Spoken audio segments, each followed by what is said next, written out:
Purchase from unregistered dealer. सबसे पहले हम एक नई कंपनी बनाएंगे। क्रिएट किया मैसर हिमानी ट्रेडर्स रोहतक।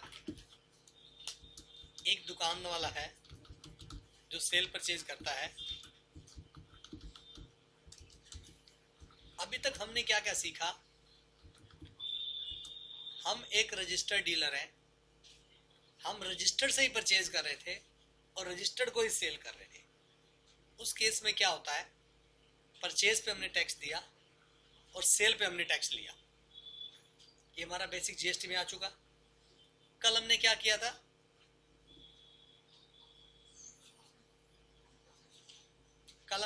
था, we are composition dealer, purchase from regular and sale to others and display GSTR 4। आज हम वापस से एक रजिस्टर्ड डीलर हैं। सबसे पहले हम F11 में गए, स्टेचरी एंड टैक्सेशन में गए, जीएसटी यस किया, फिर हमने यस किया। हरियाणा का मैं रेगुलर डीलर, मैंने एक जीएसटी नंबर डाल दिया। मंथली मैं रिटर्न फाइल करता हूँ, ईवे बिल मुझे अपने ही करना है। जीएसटी रेट मैंने नहीं डाला, यहाँ से वहाँ डाल दूंगा आइटम में। सेव कर दिया कंट्रोल ए से।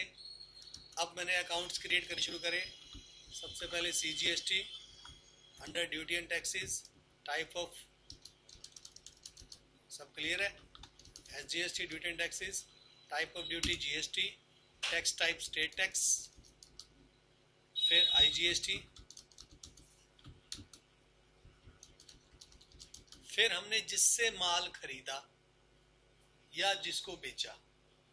तो अभी हम क्या बात कर रहे हैं, ऐसे व्यक्ति से माल खरीद रहे हैं जो अनरजिस्टर्ड डीलर है। तो हमें इसका नाम बनाना पड़ेगा। नाम दे रखा है आपकी गुरु की बुक में, मुक्ता ट्रेडर ने परचेज करा है मोहन ट्रेडर से माल। तो हम यहाँ पे ऐसे लिखेंगे मोहन ट्रेडर्स। एक तो वो लोकल है, रोहतक का है, और साथ में URD लिखना पड़ेगा। अनरजिस्टर्ड डीलर याद रहेगा इससे हमारा। अगर एक से ज्यादा तो हमें मेंशन करना पड़ेगा। अंडर सन्डी क्राइटर आएगा, मेंटेन विल यस कर सकते हैं। ये पॉइंट हमारा नया है जिसपे रजिस्टर्ड टाइप है ना रेगुलर, यहां पर हम क्या करेंगे अनरजिस्टर्ड, यानी कि इसका कोई जीएसटी नंबर नहीं है। फिर हमें एक अकाउंट और बनाना पड़ेगा, परचेज फ्रॉम URDs। पहले हमने परचेज लोकल बनाया था, फिर परचेज इंटरस्टेट बनाया था, अब परचेज फ्रॉम URDs बनाया। इसको हमने परचेज के अंदर डाल दिया। Inventory value yes, GST applicable, set alter detail yes. जब यहां पे हम यस करेंगे तो इसके नेचर ऑफ ट्रांजैक्शन में आपको मेंशन करना पड़ेगा कि आपकी परचेज कौन सी है।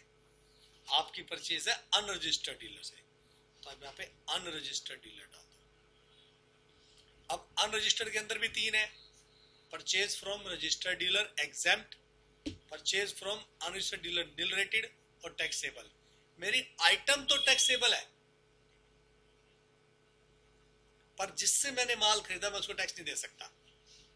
मान लो मैंने ये जो मोहन ट्रेडर है, इसकी दुकान है पर इसने जीएसटी नंबर नहीं लिया हुआ। इसकी दुकान है पर इसने जीएसटी नंबर नहीं लिया हुआ, तो क्या होगा, तो हम इसको जीएसटी पे नहीं करेंगे। लेकिन सरकार तो कहेगी मुझे चाहिए, तो सरकार कहेगी इसके बदले में आप मुझे दे दो, फिर बाद में क्लेम लेते रहना। उसको बोलते हैं RCM। देखते हैं, अभी मैंने कर दिया, 18% डाल दिया, गुड्स डाल दिया। यहाँ पे एक मैं पहले आपको सिंपल एंट्री और करके दिखाता हूँ, जैसे हम सिंपल करते थे पहले। Purchase local under purchase account, simple हो गया ये। और एक मैं खाता और बना देता हूँ, राम ट्रेडर्स।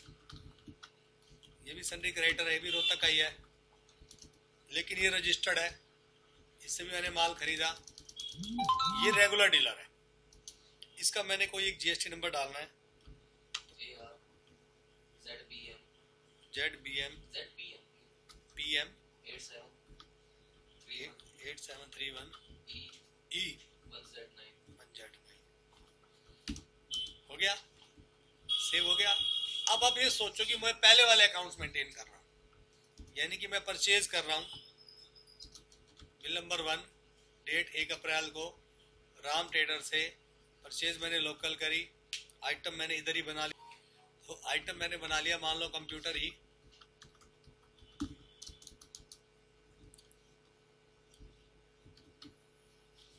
और सी करके पीसी,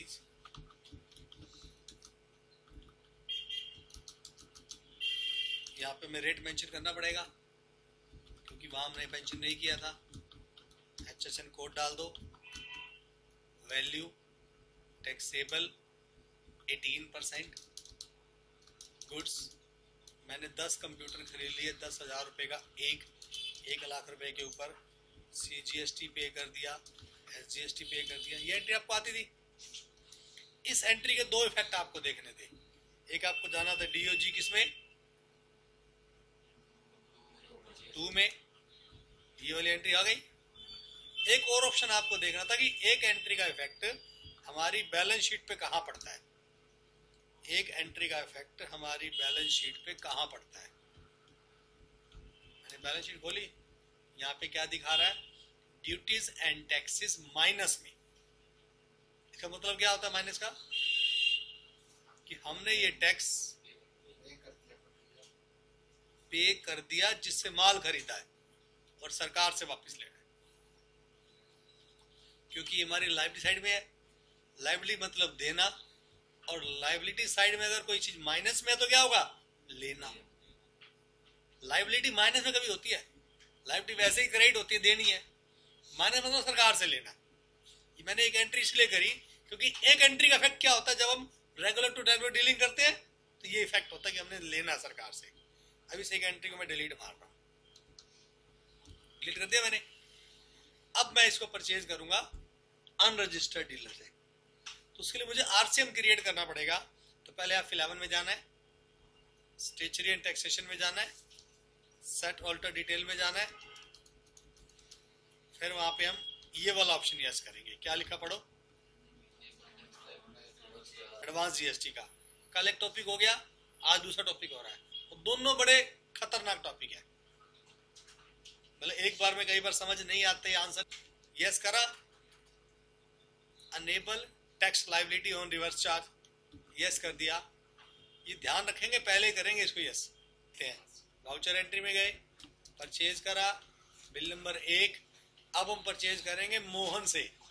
मोहन हमारा कौन सा डीलर है, अनरजिस्टर्ड, जिसके पास GST नंबर नहीं है, यानी कि उसके पास GST नंबर नहीं है तो हम उसको GST नहीं देंगे।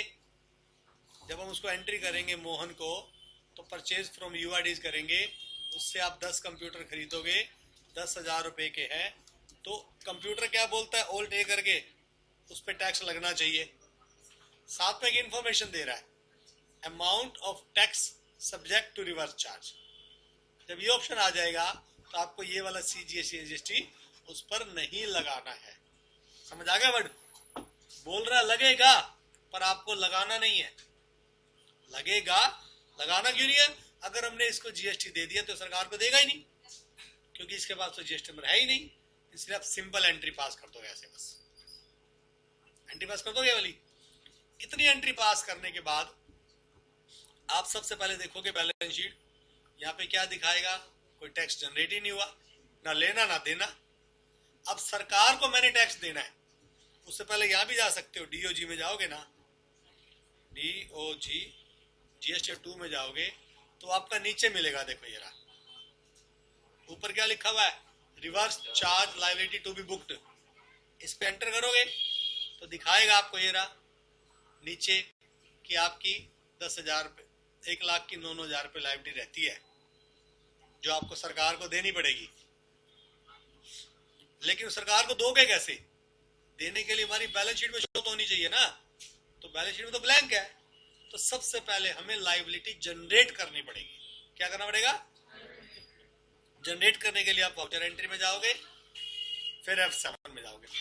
अब ये कह रहा है कि आपको एक एंट्री करनी है, उसके लिए क्या दबाना है आपको, Alt प्लस J। ये रहा Alt plus J। Alt J का मतलब होता है एडजस्टमेंट एंट्री, जीएसटी किसकी, अच्छा हमने क्या करना है, increase of tax liability. Increase of tax liability क्या होती है हमारी, कि हमने सरकार को पैसा देना है, हमने सरकार को पैसा देना है, इंक्रीज टैक्स लाइबिलिटी। क्यों देना है, परचेज फ्रॉम अनरजिस्टर्ड डीलर की वजह से। यहां तक क्लियर है, एक बार आप यहां तक निशान लगाइए। अब हमने डेबिट के अंदर एक खाता डालना है, उस खाते का नाम लिखेंगे tax on URDs under current assets, क्योंकि मुझे खाता डेबिट करना है टेम्परेरी एक बारी, ठीक है। 1,00,000 रुपए का हमारा कितना बनेगा, 18,000 रुपया, टू सीजीएसटी 9%, 1,00,000 रुपए का 9,000 रुपया, और एसजीएसटी 9%, 1,00,000 का 9,000। डिटेल में यस कर दो कि मेरी गुड्स है ये जो एंट्री हमने करी स्क्रीन पे, ये एक एडजस्टमेंट एंट्री है। इसमें हमने टैक्स को क्रेडिट कर दिया। क्रेडिट का मतलब है कि मैंने सरकार को देना है, यानी कि अपनी लाइबिलिटी जनरेट कर ली हमने। टॉपिक यही था हमारा, पेज और लिखा है recording the general voucher to generate liability. इसका काम ही यही था, लाइबिलिटी को जनरेट करना। तो ये वाली एंट्री हमने करी, जो फुल एंट्री आपको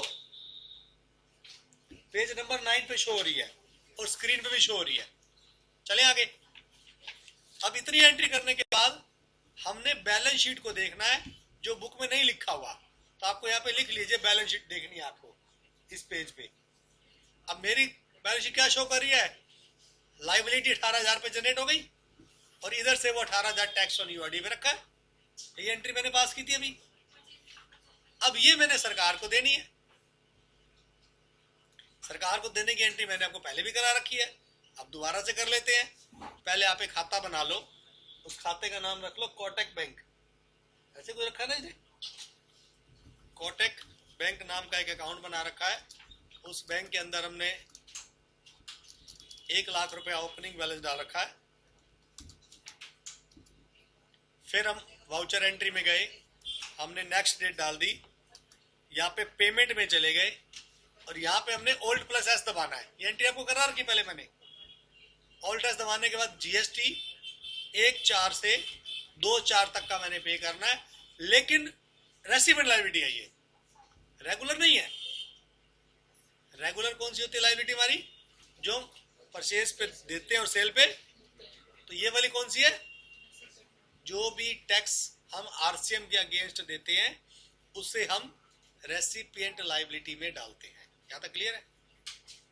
डालने के बाद हमने कोटक बैंक से अच्छा दे दिया सीजीएसटी 9,000, एसजीएसटी 9,000।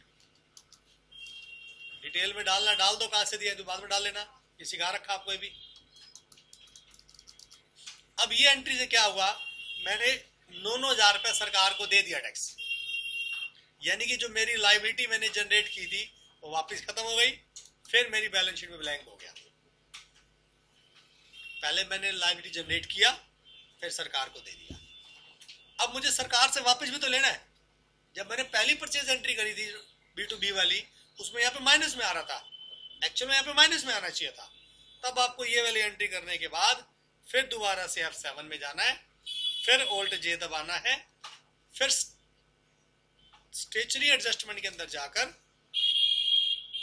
आपको increase of input tax credit पे क्लिक करना है, और नीचे वही परचेज फ्रॉम अनरजिस्टर्ड डीलर, बिल्कुल उसकी उल्टी एंट्री।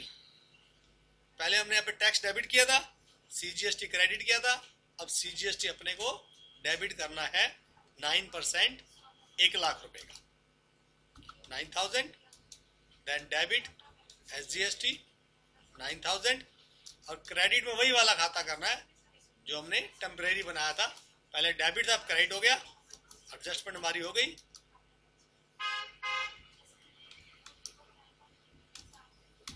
ये एंट्री आपकी बुक में है, देखो। इतना करने के बाद आपकी बैलेंस शीट के अंदर आपका ये ऑप्शन माइनस में आ जाएगा। जो काम रेगुलर टू रेगुलर डीलिंग करने में एक एंट्री में होता था, अब वो 4 एंट्री में हुआ। इसको बोलते हैं आरसीएम का कंसेप्ट। आरसीएम, आरसीएम का मतलब क्या होता है? जब हम किसी अनरजिस्टर्ड डीलर से माल खरीदते हैं तो हम उसको टैक्स ना देकर सरकार को देते हैं। इसके और भी केस हैं, तो वो आपको परसों करवाए जाएंगे। आज के बाद एक पॉइंट और रह गया, डिस्प्ले स्टेशनरी रिपोर्ट। जीएसटी के अंदर 2 में जाके देख लो, यहाँ पे कुछ नहीं है। नीचे वाला हमारा वो क्लियर हो गया, देखो। पहले यहाँ पे बैलेंस आ रही थी IBD, अब वो क्लियर हो गई है, यानी कि हमने ITC बुक कर दिया उसका। तो आज का हमारा टॉपिक कंप्लीट हो गया।